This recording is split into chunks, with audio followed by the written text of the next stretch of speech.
Warning! This is my opinion, this is not my game, and this is not my footage. All people who are in my footage have a link in the description. Five Nights at Wario's, well known as FNAF fan game royalty, and one of my favorite series in all these 150 metric tons of FNAF fan games. Firstly, gameplay. A huge thing I've been noticing with all these popular FNAF fan games is that the first game is usually really similar to FNAF 1, and this game is no exception. Well, it's not exactly the same. In this game, you're now in an abandoned factory with a door and a window that you can close. Wario will go to the left door and you'll have to close that door when he's there, while Luigi will also do the same.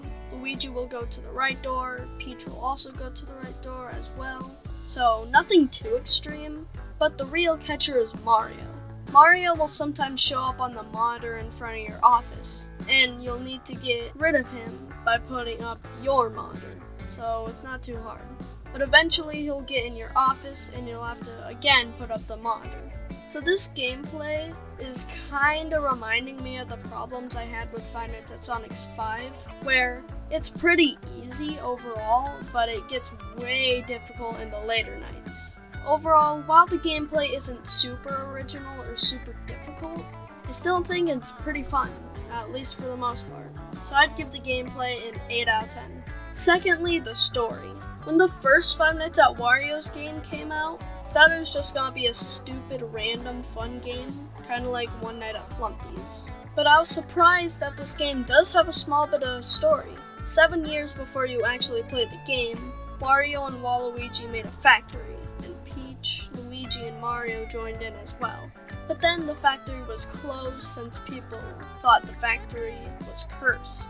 Then 7 years later, the government reopened the factory, but the dead bodies of Wario, Luigi, Mario, Peach, and Luigi haunts the players and eventually kills the phone guy when he tries to get into the factory. Okay, I know it's not the whole story in the slightest, but I'm just going off of the story in this game, and for the first game, it's not that bad. Overall, the story isn't super complicated, but not super simple too, and I think those are what I like, so I'd give it a 9 out of 10. Thirdly, the art style. For the most part, the game looks like just a regular early, not really good looking game, but my main complaint is that the characters are pretty much just cutouts of them in other games, and at times it just looks really off. It's not a huge complaint, but it can be kinda distracting at times, especially the jump scares, which look like they're just looped. But I guess it's not all bad. Overall, the whole art style of the game doesn't look bad, but it can be pretty distracting at times, so I'd give it a 7 out of 10. Overall, I do really like this game as a whole. It might be a small bit due to nostalgia in a way, since Five Nights at Wario's was the first FNAF fan game I've ever seen, and I really liked it. And while the games have some quirks in it that are pretty weird, I still think it's a solid use of your time, so I'd give the game an 8 out of 10.